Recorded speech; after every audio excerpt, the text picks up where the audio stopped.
Man shalla subha fi jama'atin, siapa yang salat subuh berjamaah, faka'annama shallal laila kullah, mendapatkan pahala seperti salat sepanjang malam.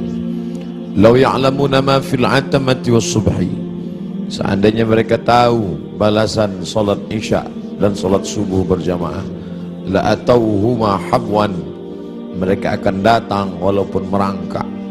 Yang lumpuh, yang sakit kaki akan datang walaupun merangkak. Aqimis salata liduluki syamsi ila ghasaqil layli wa qur'an al-fajr, inna qur'an al-fajri kana mashhuda. Dengan Quran Fajar. Quran Fajar bukanlah Quran yang dibaca di waktu fajar. Quran Fajar adalah salat subuh, karena salat subuh ayatnya paling panjang, dipersaksikan oleh para malaikat. Salat yang lain disaksikan, dicatat malaikat, tapi khusus salat ini karena ayatnya yang panjang. Maka pernah suatu ketika Nabi SAW salat sampai agak memutih, cahaya matahari hampir terbit. Oleh sebab itu subuh ini kita menikmati bacaan dengan suara, dengan hafalan, dengan makharijul huruf, dengan tahsin. Maka kita menikmati salat ini sehingga orang-orang yang sudah terbiasa dengan salat berjamaah seakan-akan dia tidak salat kalau tidak berjamaah. Di antara yang mendapatkan 7 naungan, di antara orang yang mendapatkan naungan Allah 7 golongan, satu di antaranya adalah rajulun qalbuhu mu'allaqun fil masajid, orang yang hatinya tergantung di masjid. Jasadnya boleh di luar, jasadnya boleh di kantor, jasadnya boleh di pasar, tapi ketika hati sudah tergantung di masjid, semua itu berawal dari subuh berjamaah. Mudah-mudahan kita istiqamah insyaallah. Amin ya rabbal alamin. Biasanya Nabi SAW i'tikaf 10 hari saja di bulan suci Ramadan. Tapi ada yang aneh tahun itu. Tahun itu dia i'tikaf selama 20 hari 20 malam. Dia tidak keluar dari Masjid Nabawi. Ada yang aneh, karena yang biasanya 10 hari 10 malam. Kalau kita salat di Masjid Nabawi tepat di mihrab, maka di samping mihrab sebelah kiri ada satu tiang bernama Ustuwanatus Sarir. Sampai hari ini masih tertulis Ustuwanatus Sarir. Ustuwana artinya tiang, sarir tempat tidur, karena di bawah tiang itu diletakkan tempat tidur Nabi Muhammad sallallahu alaihi wasallam. Disitulah Nabi i'tikaf. Di samping Ustuwanatus Sarir ada namanya Ustuwanatul Haris, tiang Haris artinya penjaga. Disitulah tegaknya penjaga Nabi, yaitu Sayyidina Ali ibni Abi Thalib radhiyallahu anhu. Di Ustuwanatus Sarir itulah sahabat melihat ketika Nabi terjaga dari tidurnya, bangkit dari berbaringnya, nampak berbekas di pundaknya, yaitu bekas anyaman pelepah korma yang dijadikan sebagai alasnya. Lalu sahabat ingin membelikannya kasur yang empuk, firash, permadani yang lembut, tapi Nabi mengatakan itu tak layak bagiku. Biarlah aku berada di atas anyaman pelepah korma ini saja, berbekas di pundak kulit yang lembut sallallahu alaihi wasallam. Betapa malunya kita yang melekatkan tubuh ini di atas kain yang lembut. Di bawah kain lembut itu ada kasur yang tebal, di bawah kasur yang tebal itu ada lagi alas yang tinggi. Lalu kemudian kita meminta kepada Allah, wa adkhilnal jannata ma'al abrar, masukkan kami ke dalam surga bersama orang-orang baik, bersama Nabi Muhammad sallallahu alaihi wasallam. Sementara dia berbekas pundaknya karena beralaskan alas yang keras, pelepah korma yang dianyam yang menjadi alas pundaknya yang lembut. Begitulah kehidupan dia. 20 hari 20 malam dia beriktikaf, tidak keluar sama sekali dari Masjid Nabawi. Ma baina baiti wa mimbari, antara rumahku dan mimbarku raudhatun min riyadil jannah, salah satu dari taman-taman surga. Selesai bulan Ramadan, masuk bulan Syawal. Selesai bulan Syawal masuk Zulqa'dah, selesai Zulqa'dah masuk Zulhijjah. Di bulan Zulhijjah beliau melaksanakan haji yang sebelumnya sudah difardukan, tapi barulah dilaksanakan haji tahun itu, disebut dengan haji wada. Wada, selamat tinggal, karena memang setelah itu Nabi meninggal dunia. Maka pada haji wada itu dia pergi ke tanah suci Makkah Al-Mukarramah. Ada yang unik, ada yang aneh. Biasanya beliau berkurban kambing, dia potong 1 ekor untuk keluarganya. Hadza li Muhammad, wa untuk keluarga Muhammad. Kemudian dia potong lagi, hadza li ummati Muhammad, ini aku potong untuk umat Muhammad sallallahu alaihi wasallam. Tapi pada saat tahun itu di Mina, beliau tidak menyembelih 2 ekor, tapi beliau menyembelih dengan tangannya sendiri 63 ekor unta. Tepat pada angka 63 dia berhenti dan dilanjutkan oleh Sayyidina Ali sebanyak 37 ekor. Maka lengkaplah 100 ekor. Tidak ada satupun sahabat yang terpikir ada signal, ada tanda sesuatu tentang mengapa berhenti di angka 63 setelah meninggal dunia 2 bulan sesudah itu. Karena saat itu bulan Zulhijjah, Muharram, Safar, Rabiul Awal, 2 bulan lebih setelah itu barulah semuanya faham mengapa berhenti pada angka 63. Ternyata Nabi tidak ingin satupun tahun hidupnya itu kosong daripada berkurban. Tahun pertama dia potong, tahun kedua sampai 63. Lalu kemudian setelah itu barulah dilanjutkan pemotongan onta itu oleh Sayyidina Ali karramallahu wajhah radhiyallahu anhu. Apa makna di balik itu? Bahwa Nabi tidak ingin ada 1 tahun pun kosong dari kurban. Nabi ingin ada penyembelihan kurban di setiap umur, di setiap usia, di setiap waktu yang dilewati ada penyembelihan kurban. Lagi-lagi ada yang aneh, tidak seperti sebelumnya. Sebelumnya hanya 2 ekor kambing, tapi saat itu dia potong langsung 63, dilengkapkan 37 menjadi 100 ekor. Lalu kemudian sallallahu alaihi wasallam kembali ke kota Al-Madinah Al-Munawwarah. Masuk bulan Muharram, masuk bulan Safar, masuk bulan Rabiul Awal. Lalu kemudian beberapa hari menjelang meninggal, Nabi berziarah ke makam Baqi yang ada di samping Masjid Nabawi sebelah kiri menghadap ke arah kiblat. Pulang dari Baqi, beliau merasakan sakit kepala yang amat sangat keras. Itu dia adukan kepada Sayyidatuna Aisyah Ummul Mukminin radhiyallahu anha. Beliau juga mengadukan bagaimana masih terasa sakit, sisa-sisa tertelan racun yang diberikan seorang perempuan Yahudi dulu beberapa tahun yang lalu, 3 tahun yang lalu, tepatnya di tahun ke-7 ketika orang Khaybar mengundang dia di perkampungan Yahudi Khaybar. Di Madinah ada Yahudi Bani Nadir, ada Yahudi Bani Quraidah, ada Yahudi Bani Qainuqa, ada Yahudi Khaybar. Lalu mereka mengundang Nabi ke Khaybar. Mereka tanya, makanan apa yang paling disukai Nabi? Nabi menjawab, makanan yang paling disukai Nabi adalah kaki kambing bagian depan. Lalu mereka sajikan kaki kambing bagian depan itu, karena itu makanan kesukaan Nabi. Rupanya di bagian depan kaki kambing itulah mereka tanamkan racun yang paling sangat banyak, paling berbahaya. Sahabat Nabi yang mengunyah daging kambing itu langsung meninggal di tempat.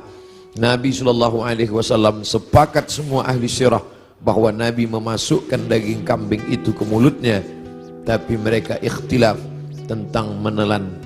Maka segera Jibril alaihissalam memberitahu bahwa ada racun.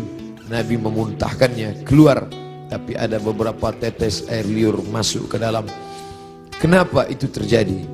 Bukankah Allah menjaganya? Bukankah malaikat mendapatkan wahyu, mendapatkan ilham, mendapatkan pesan untuk menjaga Nabi? Kenapa bisa terjadi? Hikmah di balik itu menurut ahli sirah, Allah ingin menyempurnakan nikmat kepada Nabi Muhammad sallallahu alaihi wasallam, bukan hanya sebagai nikmat penutup para nabi dan rasul, tapi juga nikmat sebagai mati sebagai seorang syahid. Dia sudah cukup penutup Nabi dan Rasul, tapi Allah lengkap, tak ingin hanya sebagai penutup Nabi Rasul, dia juga meninggal sebagai seorang syahid karena meninggal akibat racun yang tertelan di Khaybar. Aku masih merasakan sisa-sisa racun itu, wahai Aisyah.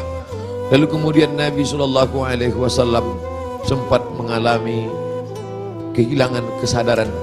Lalu sahabat mengambilkan air yang disimpan di dalam kirbah kulit kambing yang dijahit, sampai tidak keluar air dari kulit kambing itu karena ketat jahitannya. Lalu kemudian disiramkan ke wajah Nabi Muhammad SAW. Ketika air itu disiramkan ke wajah Nabi, Nabi pun tersadar. Dan saat Nabi tersadar, apa yang dia inginkan? Biasanya orang kalau sudah pingsan, dia inginkan makanan, dia inginkan kenikmatan, dia inginkan sesuatu. Tapi Nabi SAW menginginkan sholat berjamaah, dibawa ke Masjid Nabawi. Tapi saat itu keadaannya lemah, kakinya terseret, dia dipapah oleh sahabat Nabi, oleh Sayyidina Ali radhiyallahu an bersama Fadl ibnu Abbas. Satu di sebelah kiri, satu di sebelah kanan. Mereka memegang tangan Nabi, kedua tangan Nabi di pundak Ali dan Fadl. Kedua ini adalah saudara, seperti saudara kandung. Nabi anak tunggal sendirian, dia tidak punya saudara kandung, tapi ayahnya punya saudara kandung. Ayah Nabi bernama Abdullah, Abdullah punya saudara bernama Abbas, Abbas punya anak laki-laki, itulah dia Fadl bin Abbas. Abdullah punya saudara kandung bernama Abu Talib, Abu Talib punya anak laki-laki bernama Ali. Ayah mereka adik-beradik kandung, Abdullah, Abbas, Abu Talib. Abu Talib punya anak Ali, Abdullah punya anak Muhammad, Abbas punya anak Fadl. Ketiga anak laki-laki ini bersaudara kandung, satu nasab dengan datuk mereka Abdul Muttalib. Abdul Muttalib anak Hashim, Hashim anak Abdi Manaf, Abdi Manaf anak Qusay, keturunan Kilab Lu'ay Fihir, cucu cicit daripada Ismail, anak kandung Ibrahim alaihissalam. Maka pada saat itu saudara yang seperti kandung ini memapah Nabi, membawa ke Masjid Nabawi. Nabi tetap tidak meninggalkan sholat berjamaah. Sampai pada akhirnya beliau tidak lagi sanggup mampu untuk membimbing sholat berjamaah, maka beliau minta Sayyidina Abu Bakrin As-Siddiq radhiyallahu an untuk membimbing sholat berjamaah. Itulah muncul ijtihad sahabat. Mengapa yang menjadi khalifah setelah Nabi itu Abu Bakar? Kenapa bukan Umar? Karena ada signal seperti semacam pemberitahuan secara rahasia bahwa setelah Nabi meninggal, kepemimpinan akan jatuh pada Abu Bakar Siddiq. Karena imamah ada dua, imamatun sughra, imam kecil, imam salat, imamatun kubra, imam besar, pemimpin negeri. Kalau sudah imam kecil, pemimpin salat, menunjukkan tanda itu juga menjadi imam besar, imam pemimpin negeri.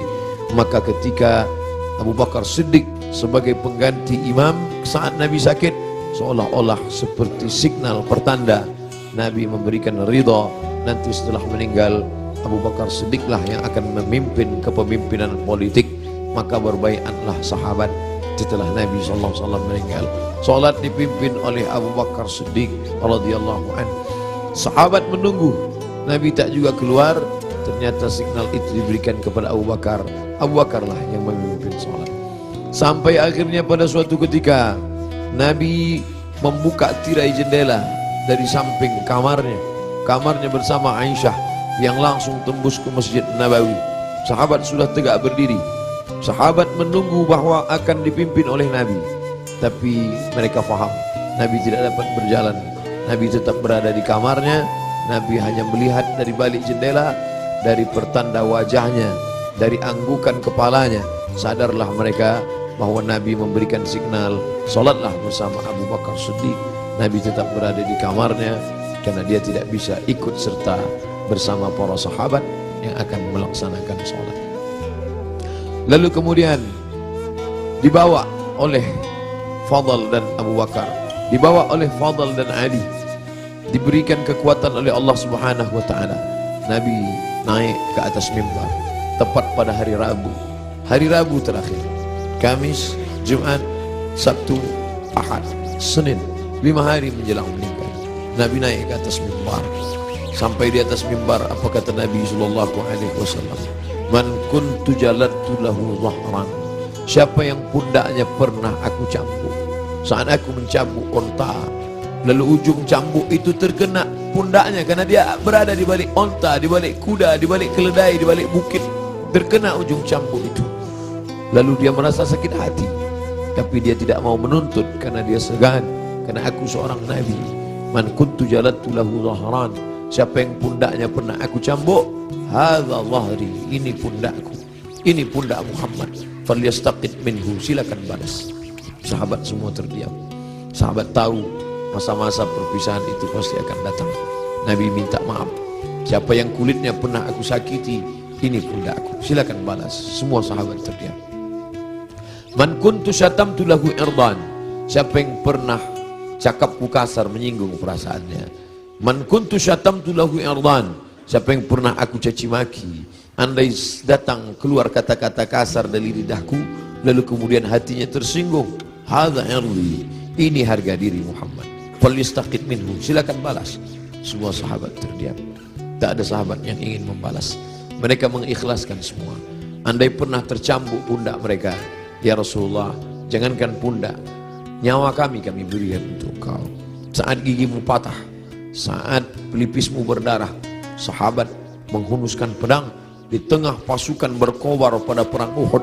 Mereka masuk, dijamin pasti 99,9% akan mati. Mereka memberikan nyawanya untuk Nabi Muhammad sallallahu alaihi wasallam. Abu Bakar Siddiq, hartanya, emasnya sampai berbungkal dia berikan untuk biaya hijrah.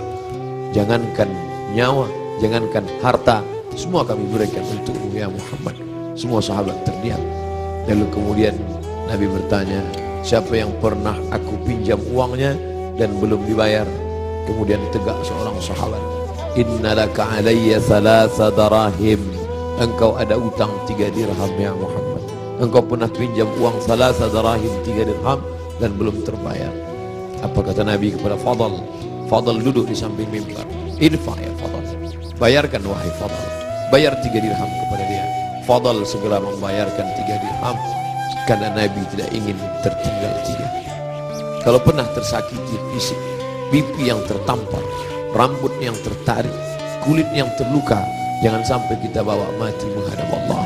Kalau pernah ada hati yang tersakiti, jangan sempat ada hati orang yang sakit, maka mintalah maaf. Itu yang ditunjukkan oleh Nabi Muhammad sallallahu alaihi wasallam.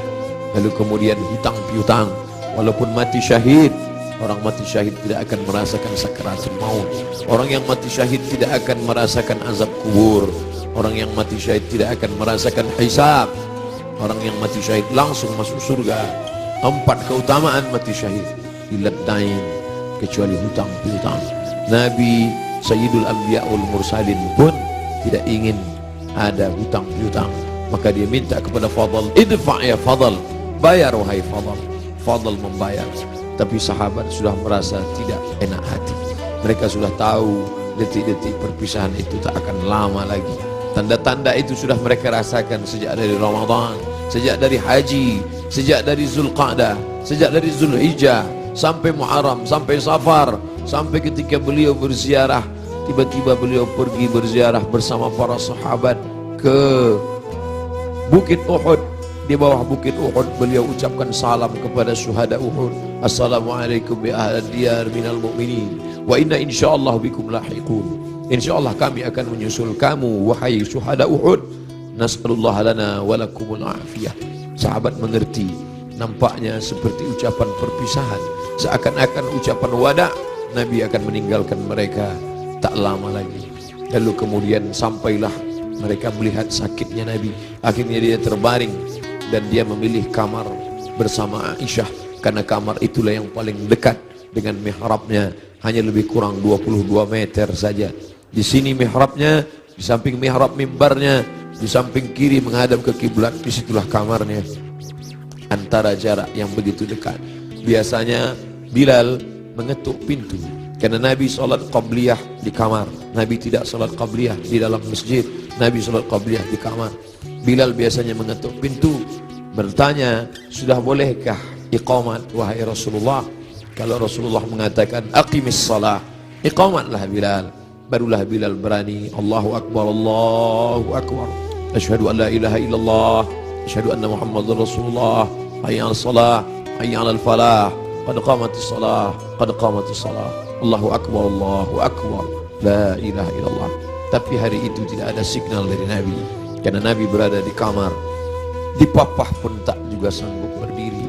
Sampai akhirnya datanglah Sayyidatuna Fatimah masuk ke dalam kamar Nabi Sallallahu Alaihi Wasallam. Nabi membisikkan sesuatu ke telinga Fatimah. Fatimah tersenyum.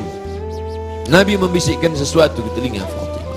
Fatimah bersedih. Kelihatan dari raut wajah Fatimah ada sesuatu yang tidak menyenangkan. Nabi berbisik sesuatu ke telinga Fatimah. Fatimah tersenyum. Di saat yang sama terlihat wajahnya seperti gembira mendengar sesuatu. Setelah itu berlalu, lalu Aisyah bertanya kepada Fatimah, apa yang dibisikkannya wahai Fatimah? Kata Fatimah, tak lama lagi masanya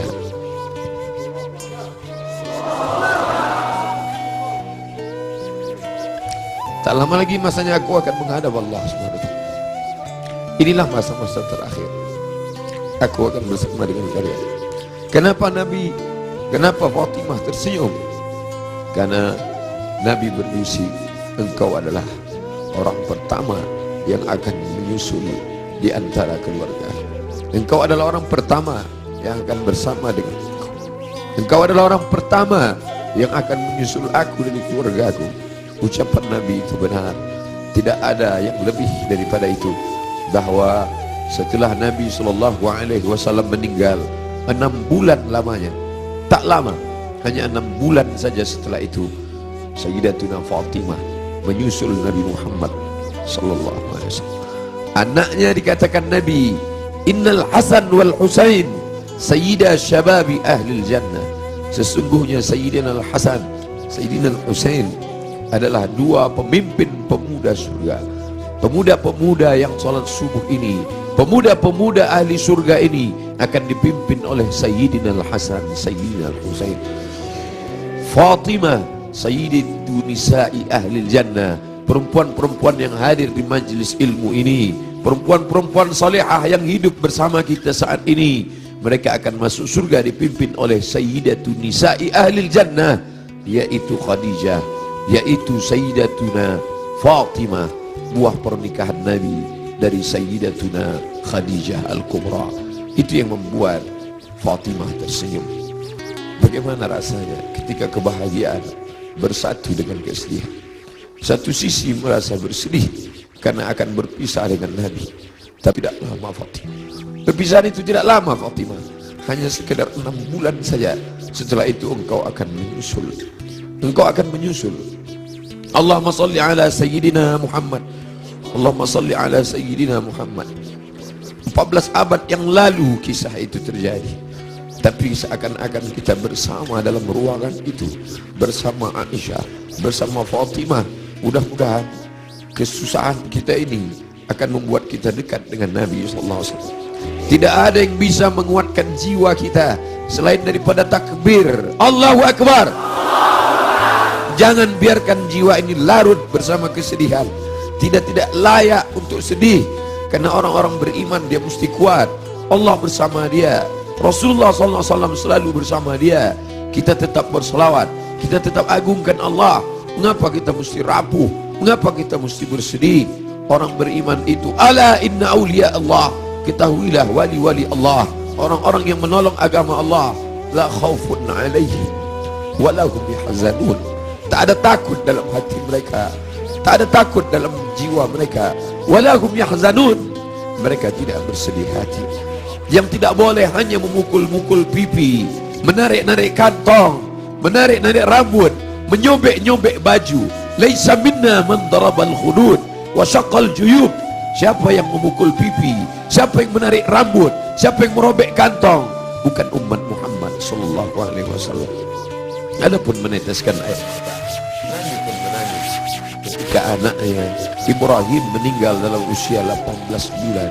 18 bulan umur anak kesayangan itu meninggal, meleleh air mata Nabi. Kenapa engkau menangis ya Rasulullah? Ama tarda ya Rasulullah? Apakah engkau tidak ridha atas ketetapan Allah ini? Aku ridha, kata Nabi. Lalu kalau ridha, kenapa engkau menangis? Ungkapan kasih sayang. Air mata ungkapan kasih sayang. Kita bukan marah kepada Allah, kita bukan tidak senang. Ini bukan niyaha, ini bukan ratapan, ini bukan majelis ratapan. Ratapan adalah sumpah serapah. Mengapa anakku yang meninggal? Mengapa menantuku yang meninggal? Mengapa suamiku yang meninggal? Kita tidak meratap. Majelis rati oleh Allah dan Rasulullah, kita tidak meratap. Ini air mata kesedihan, ini air mata kasih sayang. Selama mulut tidak menyumpah serapah. Da'udna, kata Nabi, ketika ada beberapa perempuan yang menangis bersama Nabi berjalan, Sayyidina Umar radhiyallahu an. Lalu apa kata Umar? Da'udna, biarkan mereka menangis. Ungkapan kasih sayang. Selama tangan tidak memukul pipi, selama tangan tidak menarik rambut, selama mulut tidak berkata sumpah serapah, maka biarkan. Bahkan ketika Nabi memegang jenazah Utsman ibnu Maz'un, menetes air mata Nabi, jatuh ke pipinya, jatuh ke janggutnya, jatuh ke bawah sampai ke wajah Utsman bin Maz'un, menunjukkan air mata itu banyak. Nabi menangis. Nabi hatinya lembut. Menangis adalah ungkapan kasih sayang. Menangis adalah ungkapan kesedihan. Menangis adalah ungkapan keridhaan.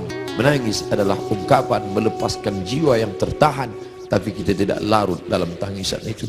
Nabi berbaring, lalu kemudian ditutupi wajahnya, ditutupi dengan kain, tapi perlahan dia bukakan sampai akhirnya tangan itu tidak bisa bergerak.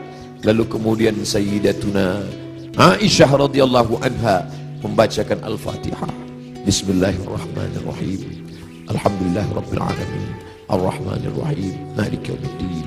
Iyyaka na'budu wa iyyaka nasta'in. Ihdinas siratal mustaqim. Shiratal ladzina an'amta 'alaihim ghairil maghdubi 'alaihim waladdallin. Amin. Dibacakannya qul huwallahu. Bismillahirrahmanirrahim. Qul huwallahu ahad, billahus samad, lam yalid wa lam yulad wa lam yakul lahu kufuwan ahad. Qul huwallahu ahad, billahus samad, lam yalid wa lam yulad wa lam yakul lahu kufuwan ahad. Qul huwallahu ahad, billahus samad, lam yalid wa lam yulad wa lam yakul lahu kufuwan ahad. Dibacakannya qul a'udzu falaq, qul a'udzu bil falaq, min syarri ma khalaq, wa min syarri ghasiqin idza waqab, wa min syarri naffatsati fil 'uqad, wa min syarri hasidin idza hasad. Dibacakannya qul a'udzu bin nas, malikin nas, ilahin nas, min syarril wasil khannas, alladzi yursulu fi sudurin nas, minal jinnati wan nas. Lalu telapak tangan Nabi ditiupkan, ayat-ayat yang sudah dibacakannya itu yang penuh berkah ditiupkannya ke telapak tangan Nabi. Padahal mestinya kita yang membacakan, kita tiupkan ke telapak tangan kita, lalu kita usapkan ke wajah orang yang sakit. Tapi Sayyidatuna Aisyah tidak ingin melangkahi. Ada tangan yang lebih berkah daripada tangannya, ada tangan yang lebih mulia daripada tangannya. Itulah tangan Sayyidul Ahlil Jannah, Sayyidina wa Maulana Muhammad sallallahu alaihi wasallam. Ditiupkan ke telapak tangannya, lalu diusapkan ke wajah Nabi Muhammad sallallahu alaihi wasallam. Aisyah melihat di wajah Nabi seperti menginginkan sesuatu. Sebagai seorang istri yang menemani Nabi dalam suka dan duka, dalam senang dan tawa, maka Nabi mengerti bahasa. Aisyah mengerti bahasa yang diperlihatkan oleh Nabi sallallahu alaihi wasallam. Lalu kemudian Aisyah faham bahwa Nabi menginginkan siwak. Nabi suka kepada siwak. Laula an asyqa ala ummati, kalau tidak memberatkan bagi umatku, la amartuhum bisiwak, pasti aku perintahkan mereka bersiwak inda kulli shalah, dalam setiap salat. Lalu kemudian Aisyah mengambil siwak, lalu merobek ujung kulit siwak dan mengunyahkannya agar ujung siwak itu keluar serabutnya. Lalu kemudian diberikan, diletakkan ke bibir Nabi sallallahu alaihi wasallam. Air liur terakhir yang bersatu dengan mulut Nabi sallallahu alaihi wasallam adalah air liur yang digigitkan oleh Sayyidatuna Aisyah ke ujung siwak, lalu diberikan. Tampak senyum di wajah Nabi sallallahu alaihi wasallam. Makin lemah. Hari Senin, saat yang amat sangat menyedihkan, Nabi makin lemah. Nabi berkata, apa kata Nabi sallallahu alaihi wasallam? As-salah, as-salah. As-salah, as-salah. Salat. Wa ma malakat aymanukum.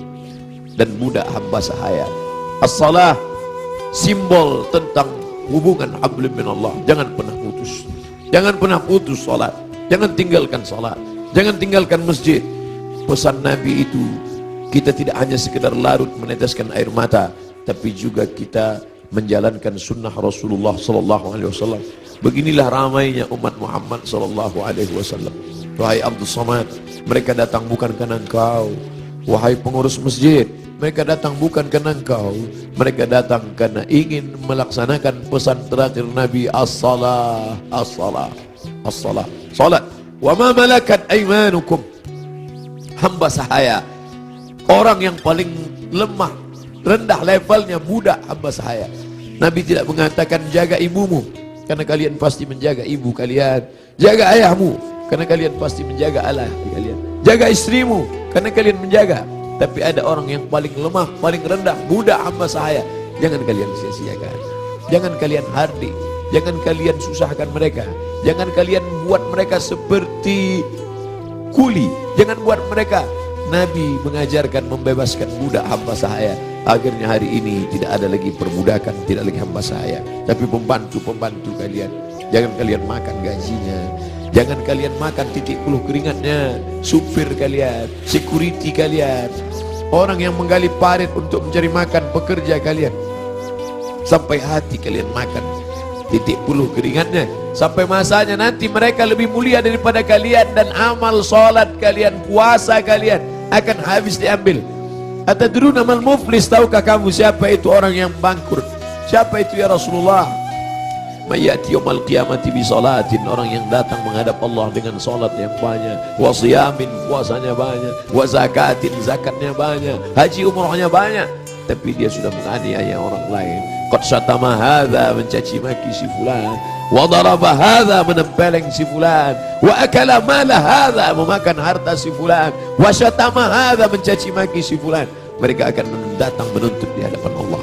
Nabi berpesan, as-salah, as-salah. Jaga salat, jaga salat. Jangan tinggalkan salat. Wa ma malakat aymanukum, budak kalian, hamba sahaya kalian. Hari ini tidak lagi ada hamba sahaya, tapi ada orang-orang lemah di sekitar kita. Anak yatim di antara kalian, jaga. Fakir miskin di antara kalian, jaga. Janda-janda tua, suaminya sudah meninggal, hidup sebatang kara, anaknya tidak lagi ada. Jaga, jangan sampai mereka kelaparan. Mereka orang-orang yang al-mustad'afun, orang-orang lemah, berada di bawah kekuasaan kalian, maka tolong bantu mereka. Apa kata Nabi sallallahu alaihi wasallam sebelum dia meninggal? La'anallahu al-yahud wan nasara. Allah melaknat Yahudi dan Nasrani. Kenapa? Ura anbiya'ihim masajid. Mereka menjadikan kubur nabi-nabi dan orang soleh di antara mereka, mereka robah menjadi masjid. Mereka robah menjadi tempat ibadah. Nabi melarang. La'anallahu al-yahud wan nasara. Allah melaknat Yahudi dan Nasrani. Ittakhadhu qubur anbiya'ihim masajid. Alhamdulillah, sampai hari ini tidak ada satupun orang Islam di dunia ini yang meratakan kubur dengan tanah, lalu di atas kubur itu dibangun masjid sebagai tempat ibadah. Tidak ada. Di bawah lantai ini tidak ada kuburan. Andai ada kubur di bawah lantai ini, maka kita sudah melanggar peringatan terakhir.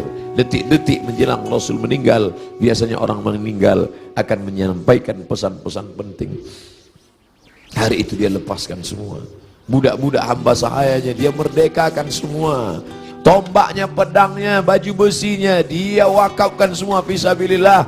Tidak ada yang melekat pada tubuhnya. Dia ingin mati menghadap Allah Subhanahu wa taala dalam keadaan bersih sebersih-bersihnya. Tapi pesan-pesan ini penting. Dia tidak ingin ada orang membangun makam menjadi tempat ibadah, lalu kemudian orang beribadah di sana, sholat di atasnya. Adapun ada makam di samping kiri masjid, di samping kanan masjid, ada dinding, ada jalan, maka itu tidak termasuk menjadikan makam sebagai masjid. Yang dilarang hanyalah meratakan makam lalu dibangun masjid di atasnya. Laknat Allah, laknat Rasulullah kepada mereka yang melakukan itu, dan kita tidak ada satupun yang melakukan itu. Masjid kita bersih daripada ini. Sampai akhirnya saat petang hari Nabi mulai mengatakan, apa kata Nabi SAW? Ma'an nabiyyin was-siddiqin was-syuhada was-salihin wa hasuna ulaika rafiqa. Ma'an nabiyyin, akan bersama dengan para nabi, Adam, Idris, Nuh, Hud, Saleh, Ilyas, Ilyasa, Zakaria, Musa, Yahya, Ayyub, Sulaiman, Zulkifli. Mereka sudah lama menantikan saat Isra Mi'raj bertemu di langit pertama, bertemu di langit kedua, bertemu di langit ketiga. Bahkan wa antal imam, engkau yang menjadi imamnya saat salat di Masjidil Aqsa. Tapi ini pertemuan bukan antara hidup dengan mati, tapi pertemuan antara orang yang sudah meninggalkan kehidupan. Ma'an nabiyyin, akan bersama dengan para nabi, wasiddiqin, akan bersama dengan para siddiqin, orang-orang yang benar, wasyuhada, akan bersama dengan orang yang mati syahid, wassalihin, akan bersama dengan orang-orang yang saleh, wa hasuna ulaika rafiqa, mereka itulah sebaik-baik teman. Kalian sahabat-sahabat, kalian adalah orang-orang baik, tapi aku akan bertemu dengan orang yang lebih baik. Siapa dia? Para nabi, wassiddiqin, wasyuhada, wassalihin. Puncaknya kalimat panjang itu tak lagi keluar dari mulut Nabi, tapi mengatakan Allahumma birrafiqil a'la, akan bersama dengan Allah yang maha tinggi. Tidak ada lagi. Tadi bersama sahabat, bersama istri, bersama anak, bersama Sayyidatuna Fatimah, bersama Sayyidatuna Aisyah, tapi hari ini sudah lebih tinggi lagi, bersama para nabi, bersama siddiqin, bersama syuhada, bersama salihin. Tapi setelah itu hanya tinggal satu, Allahumma birrafiqil a'la, bersama Allah Subhanahu wa taala. Nampak perlahan roh itu keluar dari jasad Nabi SAW di kamar yang agung dan mulia, di tempat yang mulia. Antara kamar itu dan mimbar, ma baina baiti wa mimbari raudhatun min riyadil jannah. Meninggallah Nabi Muhammad sallallahu alaihi wasallam. Inna lillahi wa inna ilaihi raji'un. Sampai berita itu kepada sahabat, ada sahabat yang tak tahan, mangkat tersedak sampai ke kerongkongan. Tapi berita itu sampai kepada Sayyidina Umar bin Khattab. Umar orang yang amat sangat hebat. Sebelum Umar masuk Islam, tidak ada orang yang berani membaca Al-Quran dengan suara keras, semuanya bersembunyi. Tapi begitu Umar masuk Islam, orang berani. Begitu juga respon kepada Umar. Begitu sampai berita kepada Umar, wahai Umar, Nabi Muhammad SAW sudah meninggal, wahai Umar. Umar mencabut pedangnya. Man qala inna Muhammadan qad mata, siapa yang mengatakan Muhammad mati akan aku pancung kepalanya, kata Umar. Siapa yang berani mengatakan Muhammad mati akan aku pancung kepalanya, kata Umar. Saat itu datang Abu Bakar Siddiq. Datang Abu Bakar Siddiq membacakan ayat wa ma Muhammadun illa rasul, wa ma Muhammadun illa rasul. Muhammad bukan Tuhan, Muhammad hanyalah seorang rasul. Qad khalat min qablihi rusul, sebelum dia dulu sudah ada rasul-rasul. Ada Adam, Adam meninggal. Ada Idris, Idris meninggal. Ada Nuh, Nuh meninggal. Ada Ayyub, Ayyub meninggal. Ada Zulkifli meninggal. Ada Musa, Musa meninggal. Ada Harun, Harun meninggal. Qad khalat min qablihi rusul afa immata, kalau dia meninggal, au qutila, atau dia dibunuh orang, inqalabatum ala a'qabikum, apakah kalian akan meninggalkan agama ini? Apakah kalian akan murtad?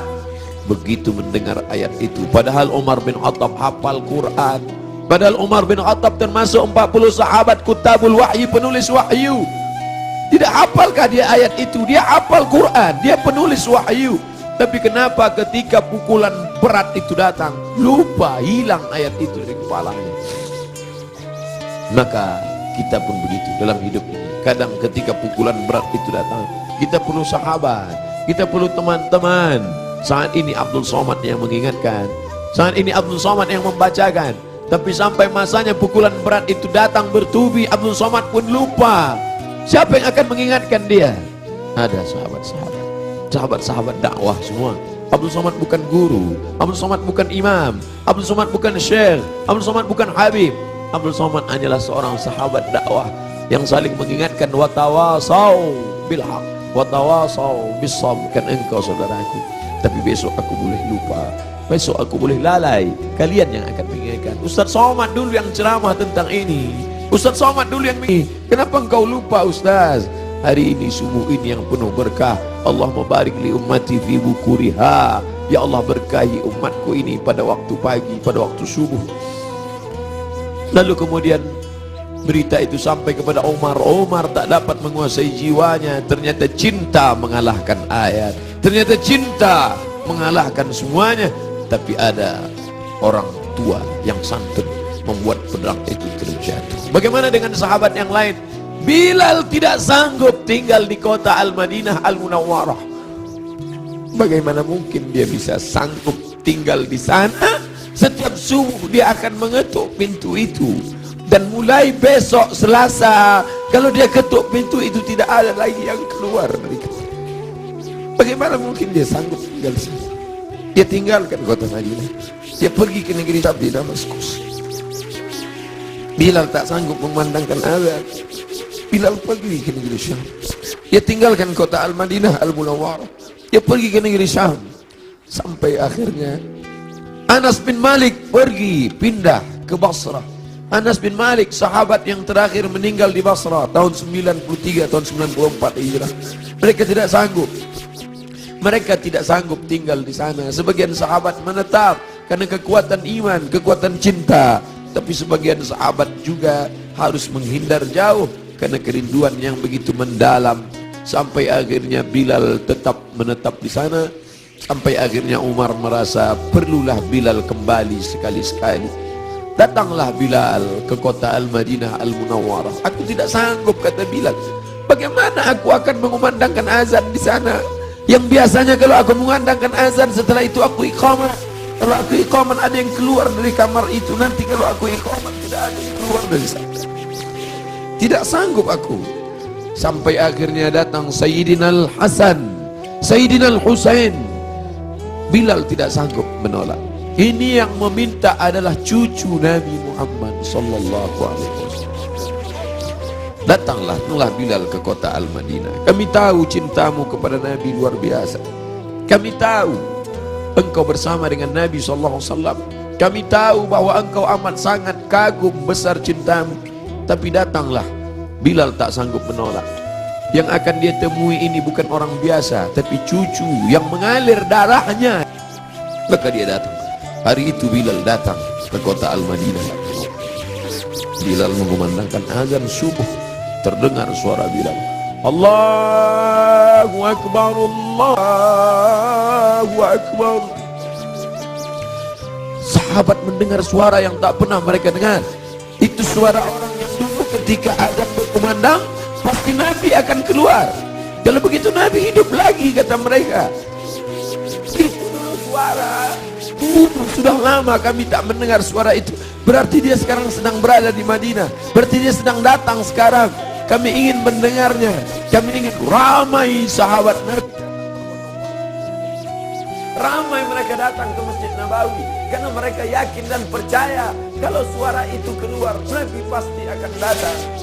Tapi ternyata tidak. Ketika Bilal mengumandangkan azan, mereka hanya berjumpa dengan Bilal. Mereka hanya berjumpa dengan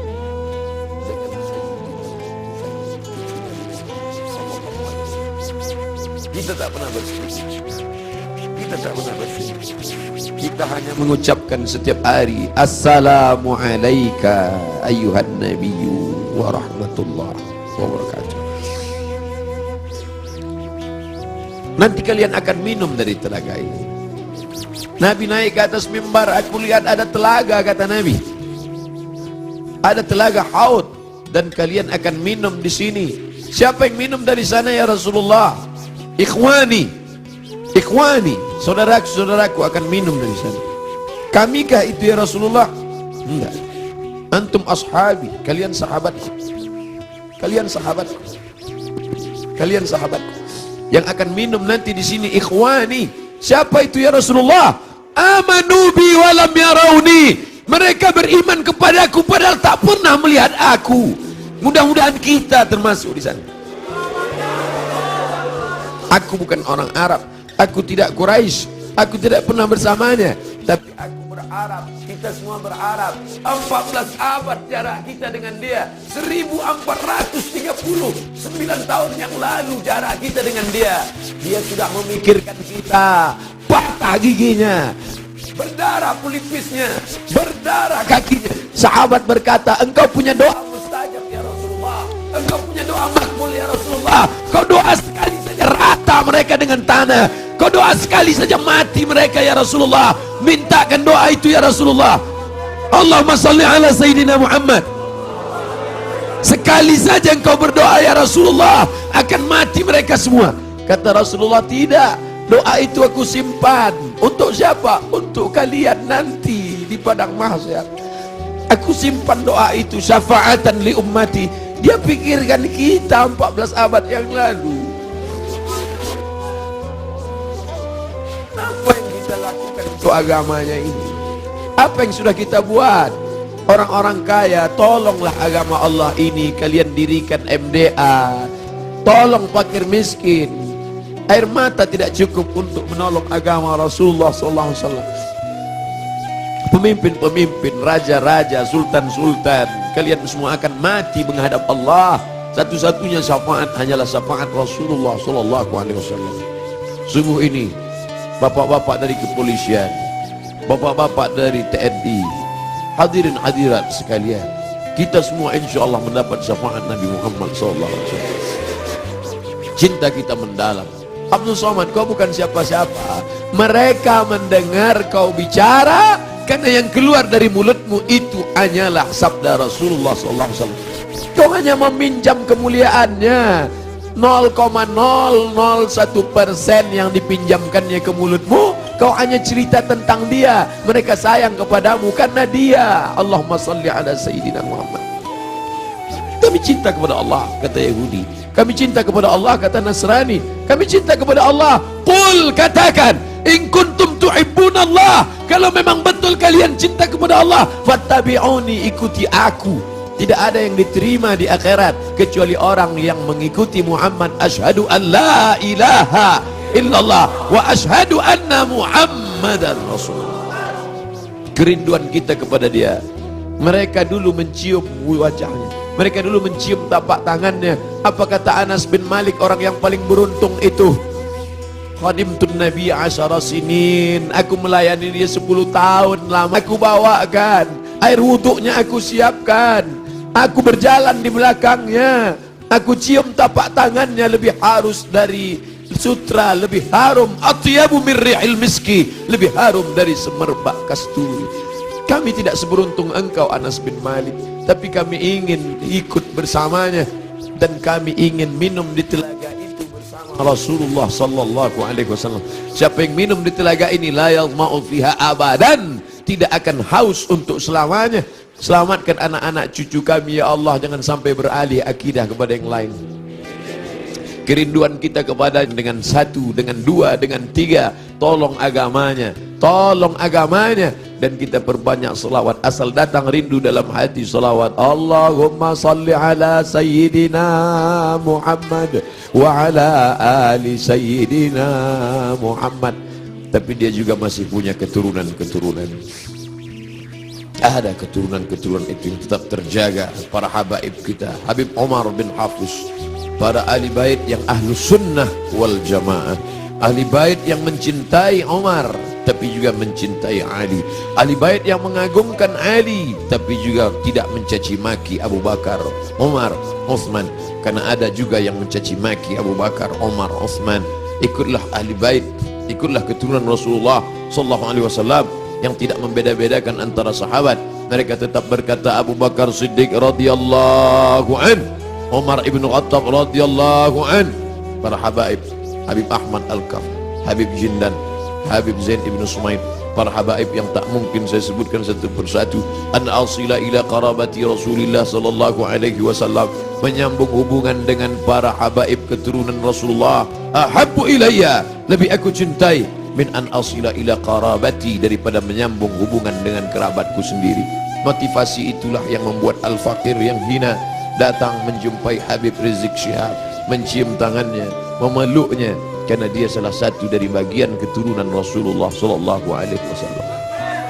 yang berpegang teguh kepada Ahlus Sunnah wal Jamaah. Kita muliakan mereka bukan hanya sekedar darahnya mengalir dalam darah mereka, darah Nabi ada dalam darah mereka, tapi juga karena mereka memperjuangkan syariat datuk mereka. Kita ikut bersama mereka. Yang kita inginkan adalah kita semua bersama, anak, istri, keturunan, cucu, cicit, sahabat, kerabat, jamaah, bersama dengan Nabi Muhammad sallallahu alaihi wasallam. Ala hadhihi niyyah wa kulli niyatin salihah. Al-Fatihah. A'udzu billahi minasyaitonir rajim. Bismillahirrahmanirrahim. Alhamdulillahi rabbil alamin. Ar-Rahmanir Rahim. Maliki yaumiddin. Iyyaka na'budu wa iyyaka nasta'in. Ihdinas siratal mustaqim. Siratal ladzina an'amta 'alaihim ghairil maghdubi 'alaihim waladdallin. Amin. Alhamdulillahi rabbil alamin. Wassalatu wassalamu ala asyrafil anbiya'i wal mursalin sayyidina wa maulana Muhammad wa ala alihi wa sahbihi ajma'in. Allahumma arzuqna rizqan halalan tayyiban mubarakan fih. Berikan kami rezeki yang halal yang penuh berkah supaya bisa kami berkunjung ke Baitullah. Rabbana ighfir lana dzunubana, ampunkan dosa kami ya Allah. Wali walidina, ayah kami ya Allah. Melepuh kulitnya mencarikan rezeki yang halal untuk biaya sekolah kami, untuk makan kami. Dia jaga makanan kami agar supaya kami tidak makan riba, makan haram. Wali ummahatina, ampunkan ibu kami ya Allah. Berapa kali dia tidak tahajud malam karena tangis kami sampai menjelang azan subuh. Berapa kali dia tidak sholat duha padahal dia sudah pakai mukena, tapi kami kencing air najis kami di pakaiannya ya Allah. Berapa kali dia diusir orang dari keramaian, di majelis akad nikah, di majelis akikah, di majelis walimah. Tajam mata orang melihat matanya karena kami menangis berteriak di depan orang banyak. Malu dia gara-gara kami ya. Andai dia masih hidup bersama kami, dapat kami belikan makanan yang dia suka, dapat kami cium tangannya, dapat kami peluk dia. Tapi sebagiannya sudah kembali menghadap engkau, tak ada yang dapat kami ucapkan Allahumma ighfirlaha, ampunkan dosanya, warhamha, warhamha, warhamha, curahkan rahmat kasih sayangmu padanya, wa akrim nuzulaha, muliakan dia, waj'alil jannata mathwaha, jadikan surga sebagai tempat tinggalnya ya Allah. Allahumma ja'al qabraha radatan min riyadil jinan, jadikan kuburnya salah satu dari taman surgamu ya Allah. Hufratan min hufarin niran, jangan jadikan kuburnya salah satu dari lubang nerakamu ya Allah. Rabbana hablana minas salihin, jadikan anak-anak kami anak-anak yang saleh dan salihah ya Allah. Allahumma ja'alhum min huffazil Quran, jadikan mereka para penghafal Al-Quran ya Allah. Subuh ini kami dibimbing oleh Ustadz kami, guru kami, Ustadz Muzammil. Panjangkan umurnya ya Allah, sehatkan badannya ya Allah. Jadikan anak kami bisa menjadi imam salat seperti suaranya, seperti hafalannya ya Allah.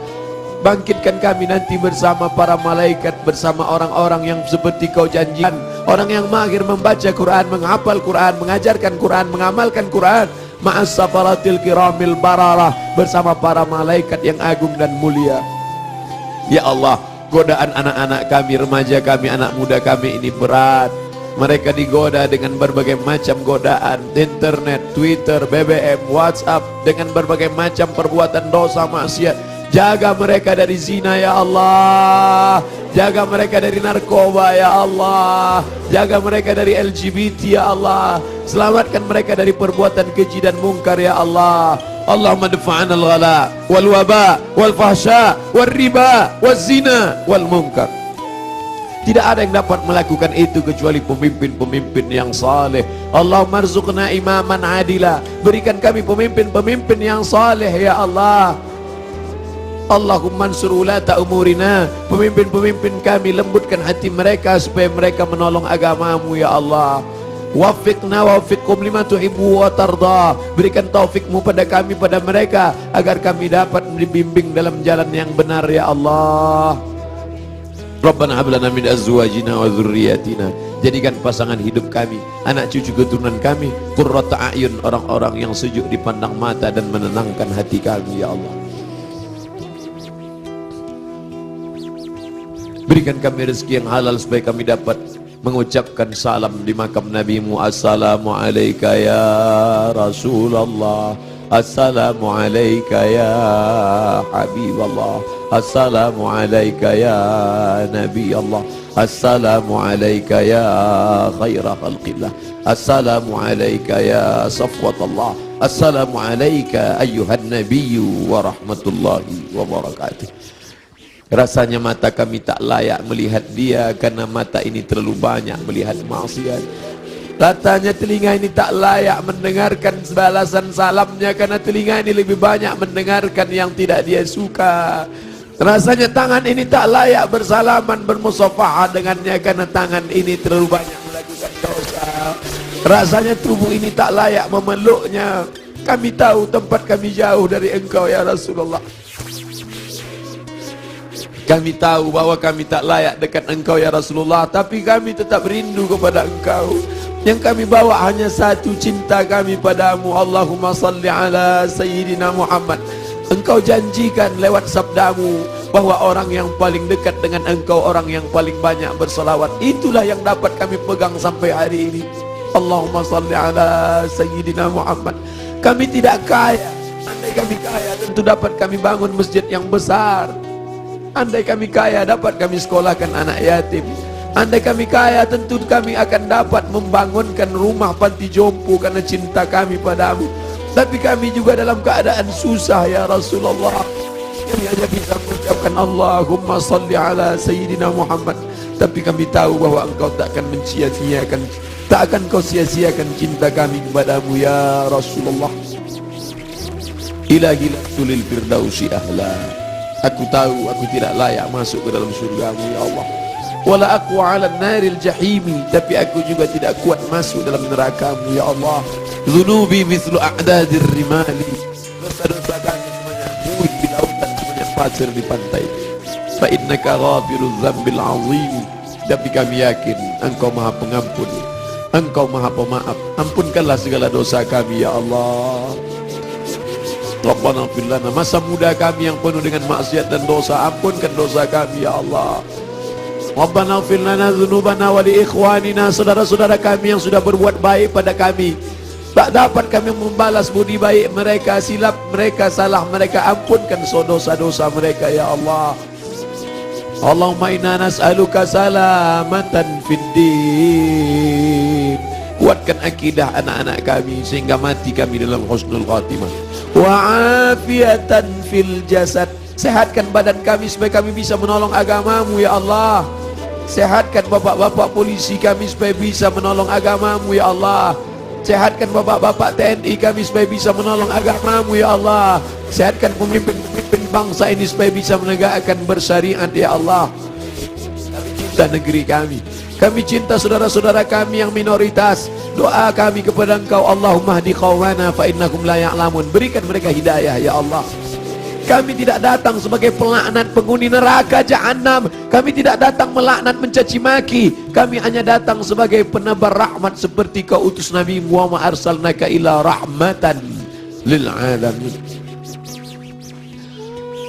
Wa barakatan fir rizqi, berikan berkah pada rezeki kami supaya bisa kami masukkan anak kami ke pondok pesantren, supaya bisa kami bantu ma'ad madrasah diniyah awaliyah, madrasah ibtidaiyah. Wa barakatan fir rizq wa taubatan qablal maut, beri kami taubat sebelum mati ya Allah. Wa rahmatan indal maut, curahkan rahmatmu ketika kami nanti mati ya Allah. Wa maghfiratan ba'dal maut, berikan kami ampunan sesudah mati. Allahumma hawin alaina fi sakaratil maut. Kematian yang dikatakan nabimu seperti tebasan pedang di tempat yang sama beratus kali. Kematian seperti kambing yang dikuliti hidup-hidup. Kematian seperti mata kail pancing yang ditarik dari kulit yang basah. Ringankan kami waktu sakaratul maut ya Allah. Allahumma hawwin alaina fi sakaratil maut, ringankan kami waktu sakaratul maut ya Allah. Dulu saat anak kami lahir, buah hati belayan jiwa. Saat dia lahir, kami yang membisikkan ke telinganya sayup-sayup, asyhadu an la ilaha illallah Kami tidak ingin anak kami itu kaya tapi tidak mengenalmu. Kami tak ingin anak kami itu punya jabatan tapi tidak beriman kepadamu. Kami tak ingin anak kami itu masyhur terkenal tapi melupakanmu. Kami ingin saat kami mati sakaratul maut, anak kami lah yang berbisik ke telinga kami, la ilaha illallah. Dia yang kami besarkan dengan titik peluh keringat dan air mata. Kami ingin anak kami itulah yang nanti berkirim doa, Rabbil firli wali walidayya warhamhuma kama rabbayana saghira. Ya Allah, Engkau berjanji, ainani, ada dua mata, la yamassuhuman nar, ada dua mata yang tidak akan tersentuh api neraka. Ainun bakat min khasyatillah, jadikanlah air mata kami ini kami menangis karena takut kepadamu ya Allah. Jadikanlah air mata subuh ini bukan ratapan, bukan ni'ah. Air mata ini air mata yang menangis karena kami takut kepadamu ya Allah. Selamatkan kami dari riya, selamatkan kami dari sum'ah, selamatkan kami dari takabur, selamatkan kami dari sombong, selamatkan dari hasad. Wala taj'al fi qulubina ghilla, jangan jadikan di hati kami ini hasad, benci kepada saudara kami yang seiman ya Allah. Rabbana zalamna, kami sudah menzalimi diri kami. Wa illam taghfir lana, kalau kau tidak mengampuni kami, wa tarhamna, kalau kau tidak merahmati kami, lanakunanna minal khasirin. Rabbana atina fid dunya hasanah wa fil akhirati hasanah wa qina adzabannar. Wa sallallahu ala sayyidina wa maulana Muhammad wa ala alihi wa sahbihi wasallam. Walhamdulillahi rabbil alamin.